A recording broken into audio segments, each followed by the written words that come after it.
અરવલ્લી જિલ્લાના મેઘરજ 4 રસ્તા નજીક ગત રાત્રે એક ગંભીર માર્ગ અકસ્માત સર્જાયો હતો, જેમાં એક ઇનોવા કાર ચાલકે 3 રાહદારીઓને અડફેટે લીધા હતા। આ અકસ્માતમાં માતા-પિતા અને તેમના 5 વર્ષીય બાળકને ગંભીર ઈજાઓ પહોંચી હતી। બાળકને તાત્કાલિક સારવાર માટે નજીકની હોસ્પિટલ ખાતે ખસેડવામાં આવ્યું હતું, પરંતુ સારવાર દરમિયાન તેનું દુઃખદ મોત નીપજ્યું હતું। આ પરિવાર જામગઢ ગામનો રહેવાસી હોવાનું જાણવા મળ્યું। ઘટનાની જાણ થતાં સ્થાનિક લોકો ગુસ્સામાં જોવા મળ્યા હતા અને ઇનોવા કાર ચાલકને ઘેરતા તેને મારપીટ કરી હતી। પોલીસને જાણ થતાં પોલીસ ઘટનાસ્થળે પહોંચી હતી। ગુસ્સાવાળા લોકોના હાથમાંથી ચાલકને બચાવીને તેને કાયદેસરની કાર્યવાહી માટે પોલીસ સ્ટેશન લઈ જવાયા હતા। મૃતક બાળકના પિતા ઇનોવા કાર ચાલક વિરુદ્ધ પોલીસ સ્ટેશનમાં ફરિયાદ નોંધાવી હતી। તેઓએ જણાવ્યું હતું કે અકસ્માતના સમયે કારની ઝડપ ખૂબ જ વધુ હતી અને ચાલકે ગાડી ઉપર નિયંત્રણ ગુમાવ્યું હતું।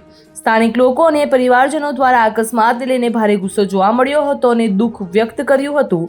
અરવલ્લી જિલ્લામાં આ પ્રકારના અકસ્માતોની સંખ્યામાં વધારો થયો છે, જે માર્ગ સુરક્ષા અને વાહન ચાલકોની બેદરકારીને દર્શાવે છે।